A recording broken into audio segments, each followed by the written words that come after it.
اور اگر وہ باز آ جائیں تو اللہ ان کے کاموں کو دیکھ رہا ہے، اور اگر روگردانی کریں تو جان رکھو کہ اللہ تمہارا حمایتی ہے، اور وہ خوب حمایتی اور خوب مددگار ہے۔ اور جان رکھو کہ جو مال غنیمت تم کفار سے حاصل کرو اس میں سے 5واں حصہ اللہ کا اور اس کے رسول کا اور اہل قرابت اور یتیموں کا اور محتاجوں کا اور مسافروں کا ہے۔ اگر تم اللہ پر اور اس نصرت پر ایمان رکھتے ہو جو حق و باطل میں فرق کرنے کے دن، یعنی جنگ بدر میں جس دن دونوں فوجوں میں مٹ بھیڑ ہو گئی تھی، ہم نے اپنے محبوب بندے محمد صلی اللہ علیہ وآلہ وسلم پر نازل فرمائی، اور اللہ ہر چیز پر قادر ہے۔ جس وقت تم مدینے سے قریب کے ناکے پر تھے اور کافر دور کے ناکے پر، اور قافلہ تم سے نیچے اتر گیا تھا، اور اگر تم جنگ کے لیے آپس میں قرارداد کر لیتے تو وقت معین پر جمع ہونے میں تقدیم و تاخیر ہو جاتی، لیکن اللہ کو منظور تھا کہ جو کام ہو کر رہنے والا تھا اسے کر ہی ڈالے، تاکہ جو مرے بصیرت پر یعنی یقین جان کر مرے، اور جو جیتا رہے وہ بھی بصیرت پر یعنی حق پہچان کر جیتا رہے۔ اور کچھ شک نہیں کہ اللہ سنتا ہے، جانتا ہے۔ اس وقت اللہ نے تمہیں خواب میں کافروں کو تھوڑی تعداد میں دکھایا تھا، اور اگر بہت کر کے دکھاتا تو تم لوگ جی چھوڑ دیتے اور جو کام درپیش تھا اس میں جھگڑنے لگتے، لیکن اللہ نے تمہیں اس سے بچا لیا، بے شک وہ سینوں کی باتوں تک سے واقف ہے۔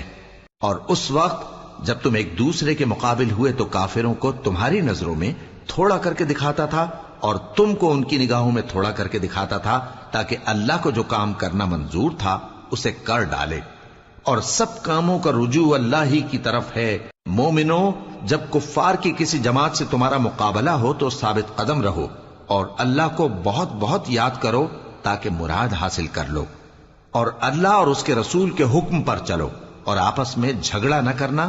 کہ ایسا کرو گے تو تم بزدل ہو جاؤ گے اور تمہاری ہوا اکھڑ جائے گی، اور صبر سے کام لو کہ اللہ صبر کرنے والوں کا مددگار ہے۔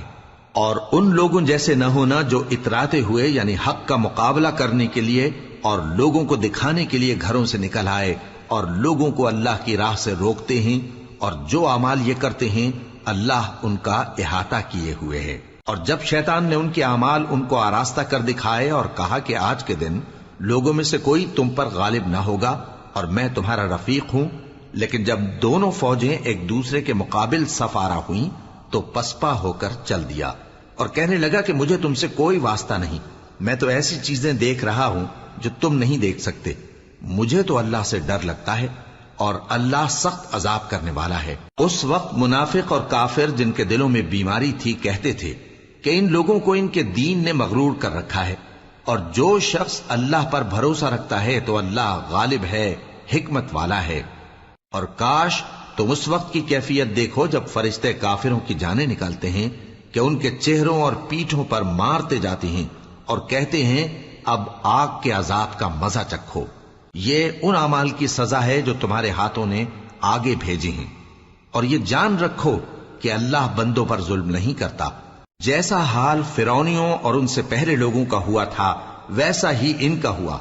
کہ انہوں نے اللہ کی آیتوں سے کفر کیا تو اللہ نے ان کے گناہوں کی سزا میں ان کو پکڑ لیا۔